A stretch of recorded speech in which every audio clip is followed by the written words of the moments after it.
sepuh banget beliau. Tiba-tiba datang perintah Allah untuk membawa istrinya Ibunda Hajar dan putranya yang masih bayi Ismail ini dari Palestina dibawa ke Mekah. Sama tuh kepada Bapak Ibu, Mekah waktu itu sebuah tempat sing sepi gong lewat-lewat. Enggak ada tanaman, enggak ada air sama sekali. Tentu enggak ada orang hadirin. Tapi Nabi Ibrahim orang yang sangat cinta kepada Allah. Maka beliau sami'na wa ata'na, siap laksanakan ya Allah. Dibawalah istrinya dan putra bayinya ini dari Palestina ke Mekah. Belum lama tinggal di Mekah hadirin. Mekah waktu itu Pak Bu, dikira-kira ono piyai gentak ditawari lemah gratis sak hektar yang Mekah. Ini waktu itu Pak, dikira-kira menyerah kok. Pun betul samawan, kira-kira begitu ya. Nggak ada air Pak, nggak ada tanaman, nggak ada orang. Mau buka usaha bakso ya orang sing lewat. Buka online ya nggak ada yang datang ke sana kira-kira. Sak hektar nggak mau, karena tidak ada tanda-tanda kehidupan. Baru sampai Mekah beberapa lama, tiba-tiba datang perintah Allah yang lain hadirin. Perintahnya nggak main-main yang ini. Tinggalkan istri dan anakmu di situ, balik ke Palestina, melanjutkan tugas dakwah di Palestina. Lagi-lagi Nabi Ibrahim alaihissalam sami'na wa ata'na, siap laksanakan ya Allah. Beliau ini Khalilullah Bapak Ibu. Khalilullah ada dua, satu Nabi Ibrahim alaihissalam, yang satu Nabi Muhammad sallallahu alaihi wasallam. Khalilullah itu kesayangan Allah. Nabi Ibrahim lebih mencintai Allah dibandingkan keluarganya. Siap meninggalkan Mekah, tapi beliau arep pamit garwani, tidak ketemu diksi pilihan katanya. Hanya dengan bekal sekantung kurma, sekantong air, ditinggalkan di sebuah tempat. Sekali lagi Bapak Ibu, nggak ada tanaman, nggak ada air, nggak ada orang lain. Langsung beliau nyiapkan untane, bekal diangkat, gitu. Bu Hajar perso, Nabi Ibrahim orang pamit, tapi beliau istilah tahu, katanya pergi jauh, dipeganglah pelana untanya. Ibu Hajar kemudian bilang, ila aina anta ya Ibrahim, Mas Ibrahim, panjenengan badhe tindak pundi? Pertanyaan ini tidak dijawab oleh Nabi Ibrahim alaihissalam. Ibu Hajar tanya untuk yang kedua kalinya, mau kemana Anda Nabi Ibrahim? Lagi-lagi tidak ada jawaban Bapak Ibu. Diulang pertanyaannya 3 kali Bapak Ibu, dan Nabi Ibrahim tidak memberikan jawaban. Ibu Hajar kalau, ya Pak, loh, ditinggal di sebuah tempat yang kalau Bapak Ibu pergi ke Jakarta atau pergi umroh, tapi garwane umpamanya di rumah, tonggone akeh, air banyak, duit juga siap, ya saudara ada, nggak apa-apa Pak, ditinggal sebulan bahkan kerja itu nggak apa-apa, tonggone akeh, ya toh, duitnya ya cukup ini sekantong kurma, sekantong air. Sekali lagi saya ulang biar dipantap, di sebuah tempat yang nggak ada air, nggak ada tanaman dan nggak ada orang lain. Ketika 3 pertanyaan tidak ada jawaban, Ibunda Hajar mengubah soal Bapak Ibu. Soalnya diganti. Kata beliau, apakah ini perintah Allah? Begitu soal diganti, jawabannya ketemu. Ya, ini perintah Allah. Maka jawabannya, hadirin, Ibunda Hajar itu tahu suaminya seorang nabi yang sangat jujur dan terpercaya, tidak pernah berbohong sama sekali. Begitu dapat jawaban itu langsung, kalau begitu laksanakan perintah Allah, dan Allah tidak pernah membiarkan hambanya yang taat kepada Allah. Kalau tadi tadi galau, begitu tahu ini perintah Allah, berubah 180 derajat, laksanakan perintah Allah. Hadirin, kalimat Ibunda Hajar perlu kita garis bawahi dengan tinta emas. Allah tidak pernah membiarkan hambanya. Di setiap tempat dan waktu, siapapun yang taat kepada Allah berhak mendapatkan bantuan dan pertolongan dari Allah Subhanahu wa Ta'ala. Hadirin, Nabi Ibrahim kemudian dengan penuh keimanan dan tawakal meninggalkan keluarganya di situ, di sebuah tempat yang keluarganya tidak melihat. Kata para ulama, di Bukit Sofa, beliau berbalik arah melihat ke arah keluarganya yang di dekat Ka'bah hari itu, dan beliau kemudian berdoa kepada Allah Subhanahu wa Ta'ala. Bapak Ibu, doa Nabi Ibrahim ini diabadikan oleh Allah dalam surat Ibrahim, surat yang ke-14, ayat yang ke-37. Rabbana inni askantu min dzurriyyati biwadin ghairi dzi zar'in 'inda baitikal muharram. Rabbana liyuqimus shalah faj'al afidatan minan nasi tahwi ilaihim warzuqhum minats tsamarati la'allahum yashkurun. Nabi Ibrahim berdoa, Bapak Ibu, ya Allah, saya tempatkan sebagian keluargaku di sebuah lembah yang tidak ada tanaman sama sekali karena nggak ada air. Ya Allah, Bapak Ibu, Nabi Ibrahim berdoa. Di sini ada 3 item permintaan doa, hadirin. Hadirin, Nabi Ibrahim tahu keluarganya butuh makan dan minum. Beliau tahu keluarganya butuh teman untuk sosialisasi ke kancah tetangga. Tapi permintaan pertama bukan makanan dan minuman. Permintaan pertama bukan juga teman-teman yang baik, tapi permintaan dan doa beliau yang pertama adalah Rabbana liyuqimus shalah. Ya Allah, jadikan keluargaku menegakkan sholat. Ini Bapak Ibu, sholat adalah ibadah yang agung dan mulia. Sholat, kata Allah, Masya Allah, ya, sholat itu solusi Bapak Ibu. Ya, wasta'inu bis-sabri was-sholat. Mintalah pertolongan kepada Allah dengan sabar dan dengan sholat. Hadirin, Kanjeng Nabi Muhammad SAW saja terkait dengan sholat diperintahkan oleh Allah, wa'mur ahlaka bis-sholati wastabir 'alaiha. Wahai Nabi Muhammad, perintahkan keluargamu menegakkan sholat dan bersabarlah untuk itu. Saya sampaikan kepada Bapak Ibu, mbok pilih.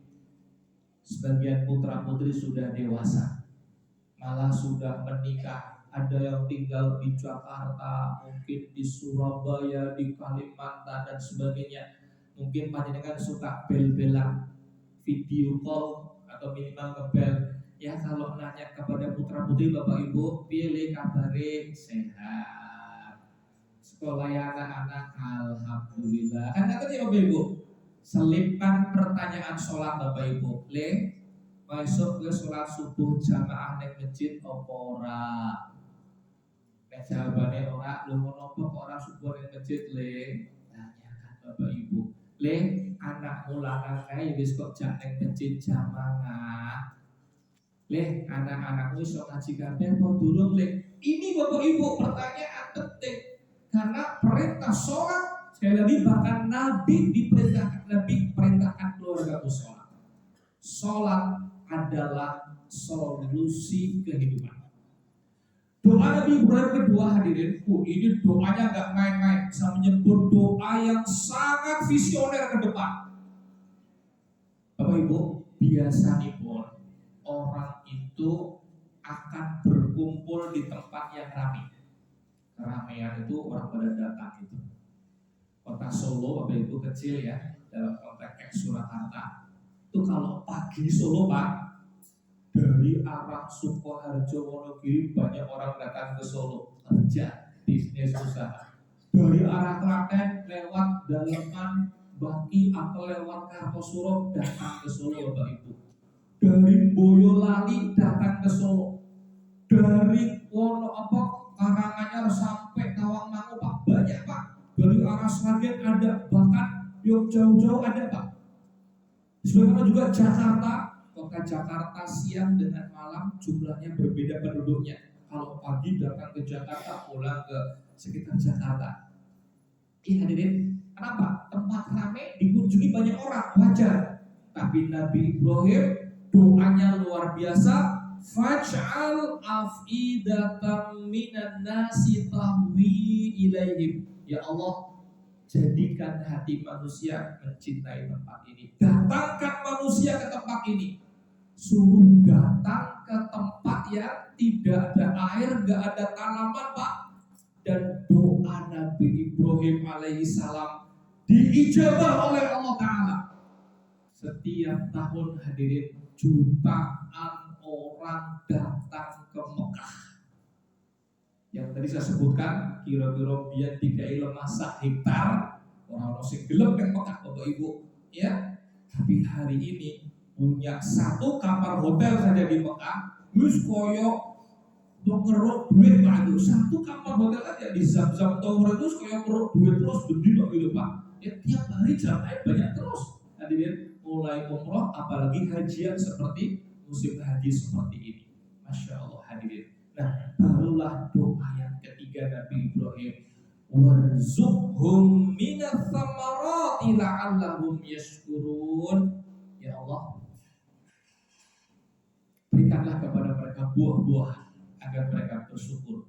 Masya Allah, di Mekah nggak ada pohon pisang. Saya nggak pernah lihat pohon pisang di sana Pak. Pisangnya banyak.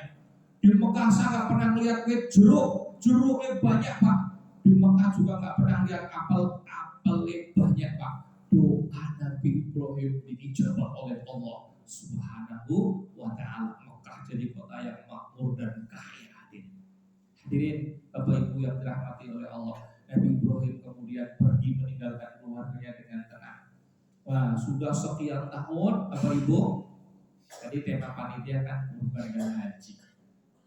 Nabi Ibrahim suatu ketika udah putranya ini kan sebelum saya bicara itu kemudian nggak lama Nabi Ibrahim pergi, airnya habis, persediaan Ibu Hajar, kurmanya habis, ASI nggak keluar. Nah Ibunda Hajar ini orangnya tawakal kepada Allah. Udah putranya diletakkan di bawah itu, terus dengan penuh keimanan dan tawakal ikhtiar Pak. Ustaz itu ikhtiar naik ke Bukit Sofa. Bukit Sofa ini bukit terkenal di sana Pak. Cari air. Sofa tidak ada, cari ke Marwah. Marwah nggak ada, ke Sofa lagi.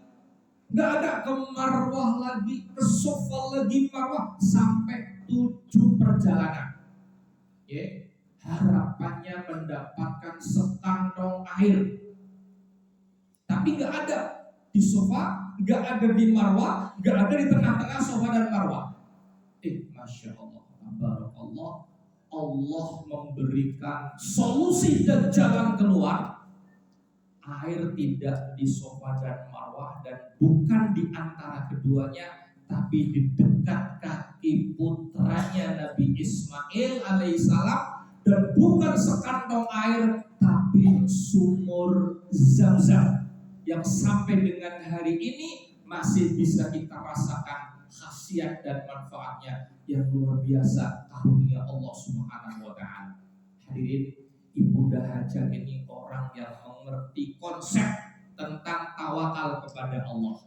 Tawakal kepada Allah diiringi dengan ikhtiar. Ya, apa ikhtiarnya tadi? Naik ke Sofa Marwah. Loh, hadirin, ternyata air sekali lagi tidak di Sofa dan tidak di Marwah dan tidak di tengah-tengahnya, tapi dekat kaki putranya. Apakah beliau kemudian gelo dan mengatakan, ngerti ini rasa gagak pelayon Sofa Marwah? Bukan Bapak Ibu, itu tadi kewajiban hamba itu ikhtiar. Ya, tapi soal rezeki, soal kemudahan Allah akan letakkan di mana saja. Kadang-kadang tidak cocok dengan usaha kita. Ya, usahanya tani, Bapak Ibu, usaha mati-matian, rezeki kadang-kadang dari yang lainnya. Usahanya jadi pedagang, kadang-kadang rezeki dari yang lainnya. Hadirin, menikah tawakal harus kuat kepada Allah, karena orang yang bertawakal, Allah berfirman dalam surat At-Tolak surat ke-65 ayat yang ketiga, wa may yatawakkal 'alallahi fahuwa hasbuh. Siapa saja yang bertawakal kepada Allah akan dicukupi kebutuhannya oleh Allah Ta'ala. Begitu ada air, Masya Allah hadirin, air Zam-Zam. Waduh, kafilah dagang lewat, tahu-tahu lewat lihat burung-burung banyak banget berterbangan. Wah, iki ono manuk orang biasa nih. Ini pasti ada air. Begitu dicari ketemu ada ibu-ibu masih muda sama putranya bayi. Allah jaga keluarga Nabi Ibrahim. Ini orang-orang, mohon maaf, di sangar-sangar ini Pak. Ya, biasa di padang pasir lihat ada seorang perempuan, ada anak kecil di situ, sumber air yang berlimpah. Harusnya mereka kan sangat-sangat berebut, mungkin begitu. Mereka datang dengan sangat sopan, boso jone munduh-munduh. Ibu, bolehkah kami minta air ini? Oh ya monggo, tapi ini air milik kami. Ibu, begitu diminum airnya, langsung semuanya lemas dari semangat. Zam-zam lah, ya. Dikasihkan unta mereka semuanya untanya wis lihat-lihat semangat meneh. Masya Allah. Air Zam-Zam itu sesuai dengan niat orang yang meminumnya, khasiatnya dengan rahmat Allah luar biasa. Akhirnya mereka minta izin, Ibu boleh nggak kalau kami tinggal sementara di sini? Ya nggak apa-apa, begitu ya. Begitu nang kono seneng, airnya melimpah, Bu boleh nggak keluarga kami di kampung kami ajak ke sini? Monggo. Suku Jurhum itulah cikal bakal penduduk Mekah, hadirin sekalian. Masya Allah, hadirin yang dirahmati oleh Allah. Lama kemudian Nabi Ibrahim ada di Palestina, garwane ada di Mekah sama Nabi Ismail. Bosonya kita sekarang namanya LDR. Ya, LDR itu suami istri agak jauh gitu ya, ya. Nah, hadirin yang dirahmati oleh Allah, tiba-tiba Allah perintahkan Nabi Ibrahim datang ke Mekah. Tilik keluarganya udah lama. Datang Nabi Ismail dulu masih bayi, sekarang udah tumbuh tambah gede Bapak Ibu. Terus gede bisa diajak ngomong-ngomongan. Oke, mungkin ya 8-10 tahun Allah alam bisa. Kayak nyeneng kayak anaknya Bapak Ibu. Wah, ketemu dengan keluarga dia senang banget Bapak Ibu. Hadirin yang dirahmati oleh Allah, habis itu Nabi Ibrahim istirahat tidur, ngimpi Pak. Ngimpine nggak main-main hadirin, ngimpine nyembelih putrane. Anak ditunggu puluhan tahun, barang lahir dibawa ke Mekah ditinggal. LDR lama banget. Begitu ketemu datang lagi udah agak gede, ngimpi beleh putrane. Padahal mimpi seorang nabi itu bukan kembangnya wong turu. Mimpi seorang nabi adalah wahyu dan perintah dari Allah. Lagi-lagi Nabi Ibrahim sangat cinta kepada Allah. Sami'na wa ata'na, siap laksanakan. Hadirin, cuma Nabi Ibrahim tidak langsung ngejak putrane bedus yang tajam begitu ya. Ya nih, jalan-jalan nih. Entah apa Pak, terus melaku-melaku ya pokoknya nih, itu tempat yang sepi tiba-tiba. Lele, kamu nih, apa? Kemburi dibeleh ngek, boten Bapak Ibu. Ya, kalau kayak begini nanti ketok Nabi Ibrahim taat, siap, tapi putranya kayak orang ngerti. Allah menceritakan kepada kita kisah itu dalam surat As-Saffat, surat yang ke-37, mulai ayat 100, 101, 102 poinnya, terus sampai sekitar 108 itu Bapak Ibu. Allah kisahkan Nabi Ibrahim ketika putranya sudah cukup gede ini diajak omong-omongan, komunikasi. Lek, nggih Pak. Bapak ngimpi gile. Mimpi nopo Pak? Mimpi menyembelih kamu. Bagaimana pendapatmu? Ditanya Pak. Anaknya ditanya. Nabi Ismail meskipun dididik single parent, ibunya kan sendirian, ya. Tapi ibunya wanita solehah. Beliau didik anaknya jadi anak yang soleh, akidahnya lurus, ibadahnya benar, akhlaknya mulia. Diajari bahwa bapakmu itu seorang nabi. Dan di antara tanda anak kenabian itu, mimpi nabi itu adalah wahyu dan perintah dari Allah.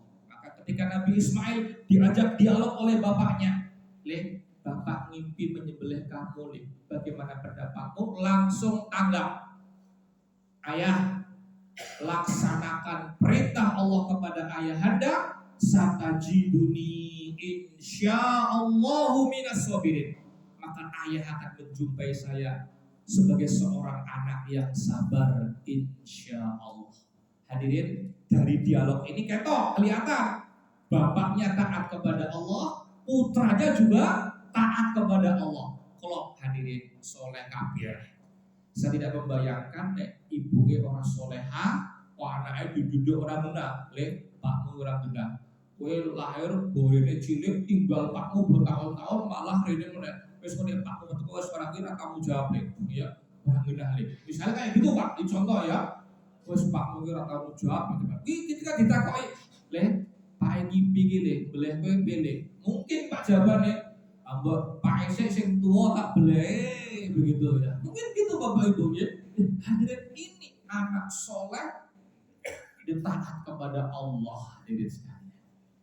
Begitu keduanya telah berserah diri kepada Allah, siap untuk disembelih di detik-detik terakhir. Allah kisahkan tadi dalam surah As-Saff tadi, Nabi Ismail diganti oleh Allah dengan seekor sembelihan yang besar. Hadirin, perhatikan, Nabi Ibrahim tidak tahu loh, malaikat Jibril orang bisik loh, tenang, kok tak jadi wedus begitu ya. Enggak, Bapak Ibu enggak ngerti bagaimana. Yang penting taat kepada Allah, Allah akan memberikan solusi dan jalan keluar yang terbaik. Ini hadirin yang dirahmati oleh Allah Ta'ala. Hari ini Bapak Ibu yang dirahmati oleh Allah, tentu kita tidak diperintah untuk menyembelih putra dan tidak boleh ada sekali.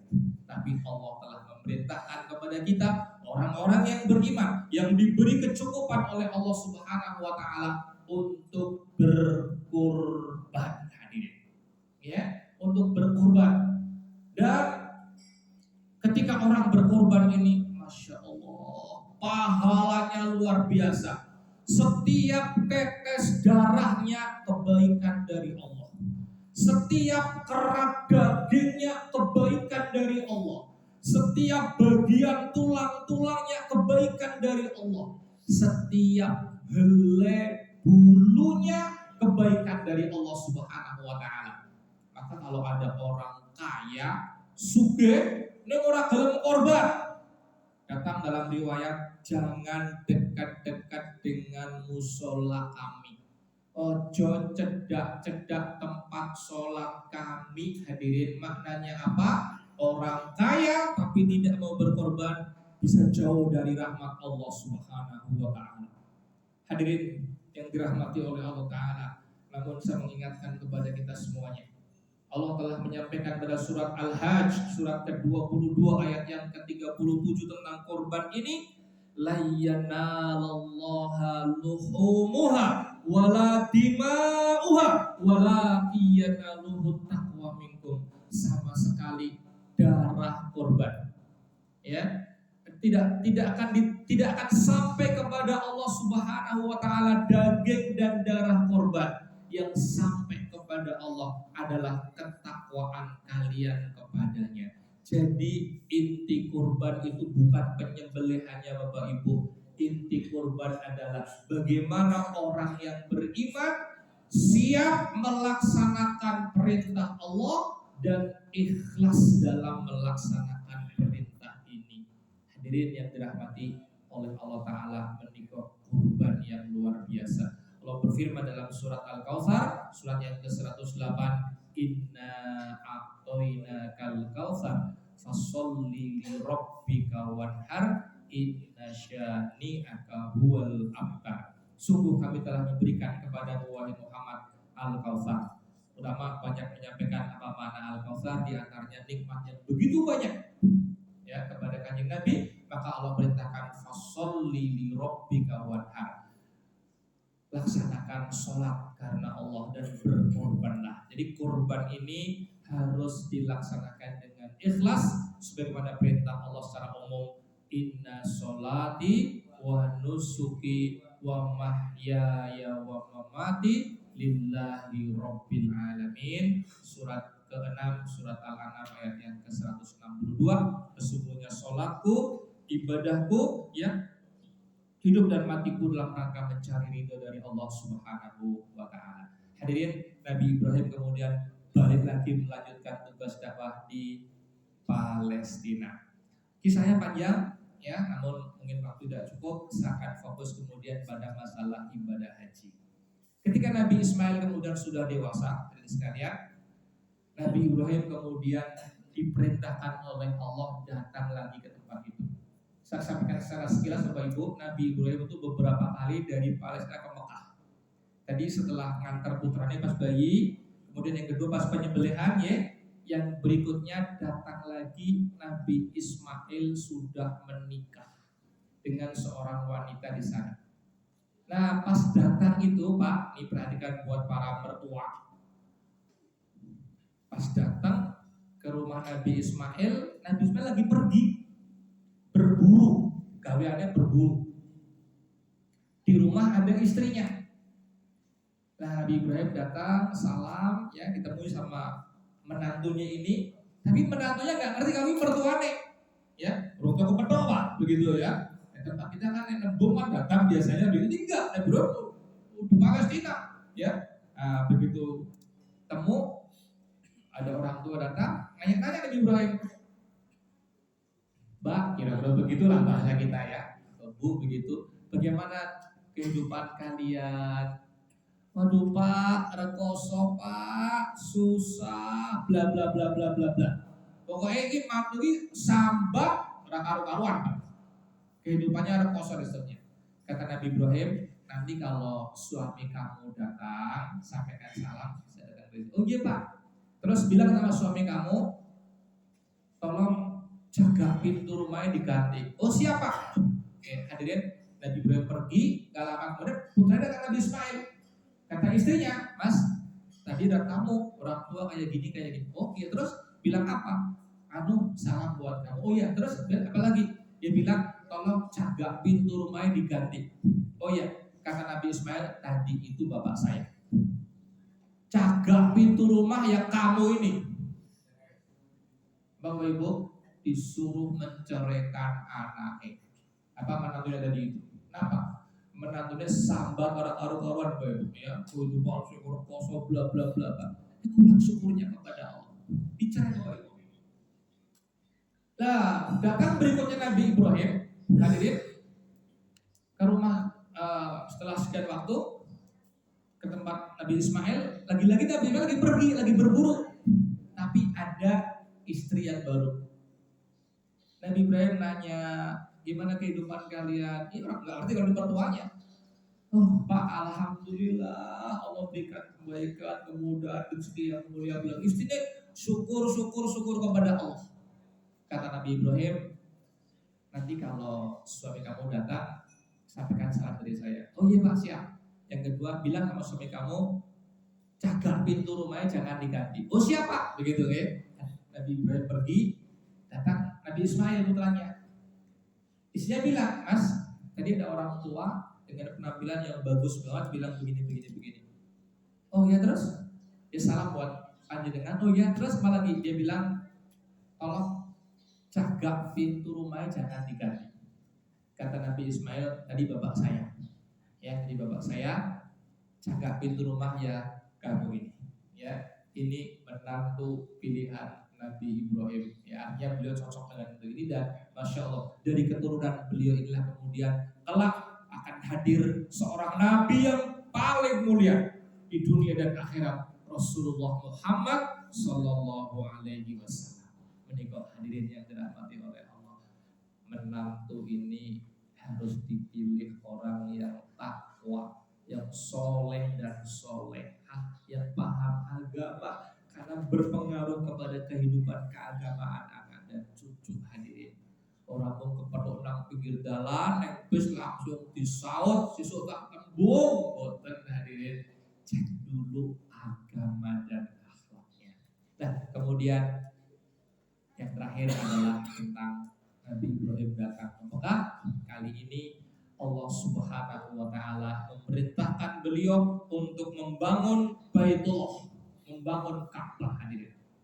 Lagi-lagi ketika perintah datang, sami'na wa ata'na. Hadirin, Nabi Ibrahim dengan putra Nabi Ismail bangun Ka'bah. Bangun Ka'bah itu Baitullah, rumah Allah. Mirip dengan kita bangun masjid hari ini Bapak Ibu. Butuh lahan wakaf, butuh bahan bangunan, ya mungkin ada semen dan sebagainya. Benar Bapak Ibu ya. Kemudian butuh tukangnya, ya hadirin, nyari batu dibelah-belah dari kotak-kotak, bawa ke Mekah, butuh tenaga, dibangun, butuh koyo semen. Nabi Ibrahim sebagai tukang, Nabi Ismail laden tukang hadirin. Bangun ya. Sekarang ada kita kenal makom Ibrahim untuk undang-undangan begitu. Nah, hadirin, ketika kemudian Ka'bah udah selesai dibangun, Nabi Ibrahim takut, khawatir amalnya tidak diterima oleh Allah. Maka Allah memberikan kepada kita informasi bagaimana doa Nabi Ibrahim agar amal kita diterima oleh Allah Ta'ala dalam surat Al-Baqarah ayat 127 dan 128. Rabbana taqabbal minna innaka antas samiul alim. Ya Allah, terimalah dari kami amalan-amalan kami, sungguh Engkau Maha mendengar, Maha mengetahui. Wa tub alaina innaka antat tawwabur rahim. Ya Allah, terimalah taubat kami, sungguh Engkau Maha penerima taubat lagi Maha penyayang. Hadirin, amal beliau dengan rezeki yang halal dan baik. Gak mungkin Nabi Ibrahim bangun Baitullah dengan rezeki yang sama-sama. Dilaksanakan dengan siap, laksanakan ya Allah dengan penuh kecintaan, dan amal beliau diterima oleh Allah. Hari ini kita sholat tadi menghadap ke arah kiblat. Ada orang umroh berangkat ke Mekah, ada orang haji berangkat ke Mekah. Hadis sekalian, Nabi Ibrahim sudah wafat ribuan tahun yang lalu, pahalanya mengalir terus kepada beliau, karena yang mengajarkan tentang ibadah tadi itu adalah Nabi Ibrahim alaihissalam. Yang membangun Baitullah adalah juga beliau dan putranya Nabi Ismail alaihissalam. Hadirin, dalam agama Islam, amal itu yang penting diterima oleh Allah Subhanahu wa taala.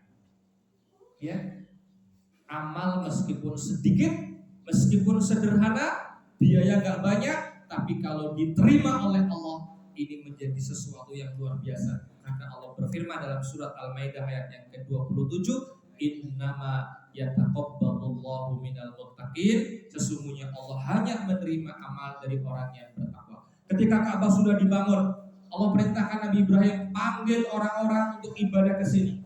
Ya Allah, bagaimana caranya ya Allah? Tugas memanggil saja. Beliau naik ke bukit Jabal Abi Qubais, sekarang disebut dengan Istana Raja di kota Mekah. Beliau panggil orang-orang, hadirin, suaranya mungkin gak jauh, tapi Allah Ta'ala menyampaikan suara Nabi Ibrahim atau undangan ini ke orang-orang yang ada di Mekah. Bahkan orang-orang yang ada di luar benua itu, bahkan sampai lintas generasi, Allah sudah memanggil kita sampai dengan hari kiamat untuk datang ke rumahnya di sana untuk melaksanakan ibadah haji dan umroh. Hadirin, Allah mengundang itu bukan untuk kepentingan Allah. Allah itu maha kaya. Allah enggak butuh sholat kita, Allah enggak butuh puasa kita, Allah enggak butuh tilawah Quran kita, sebagaimana Allah tidak butuh umroh dan haji kita. Tapi kalau ada orang mau melaksanakan ibadah haji ke tanah suci lillahi ta'ala, Allah akan berikan kebaikan yang banyak sekali hadirin. Masya Allah hadirin, orang yang berhaji itu melaksanakan rukun Islam satu. Yang kedua, haji yang mabrur. Kata Nabi, wal hajjul mabrur laisa lahu jazaa'un illal jannah. orang yang haji dan mabrur akan mendapatkan surga dari Allah Subhanahu wa taala. Orang yang berhaji dengan benar, dengan ikhlas, tidak rofas, tidak fasik, diampuni dosanya oleh Allah seperti dia baru lahir dari perut ibunya. Orang yang berhaji dan berumrah, kata Nabi, ikutkan haji dengan umrah karena dua-duanya menghapuskan kefakiran dan dosa-dosa. Hadirin, Masya Allah, orang yang berhaji pahalanya akan dilipat gandakan oleh Allah Subhanahu wa taala. Hadirin yang dirahmati oleh Allah, haji bukan untuk mempersulit kita, bukan untuk ngel-ngeli ibadah yang berat, enggak. Bahkan haji itu mudah, umroh itu mudah hadirin. Bahkan masuk surga dan jauh dari neraka itu mudah bagi mereka yang dimudahkan oleh Allah Subhanahu wa taala.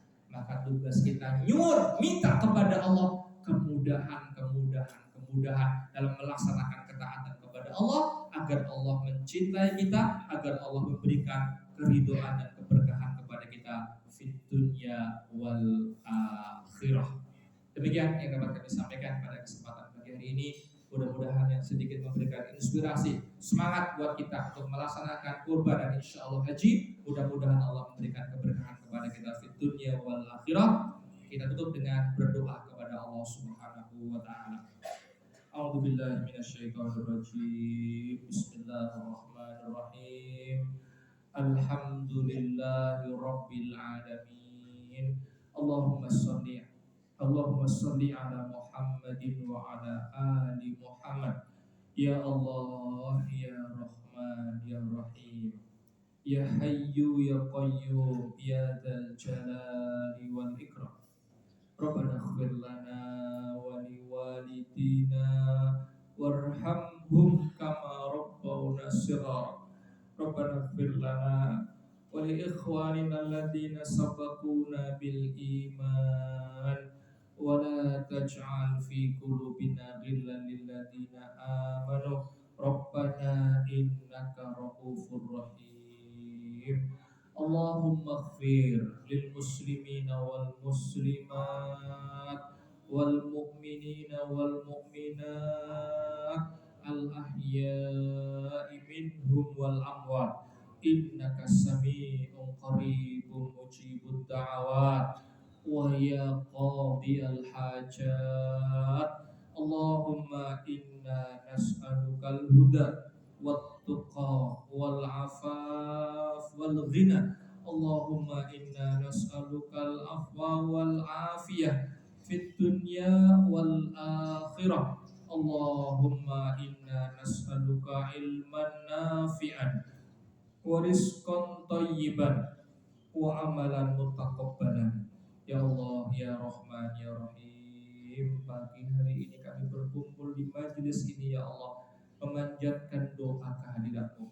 Ampunilah ya Allah segala dosa dan kesalahan kami, dosa dan kesalahan kedua orang tua kami yang beriman, juga dosa kaum muslimin dan muslimat, mukminin dan mukminat, baik yang masih hidup maupun yang sudah wafat.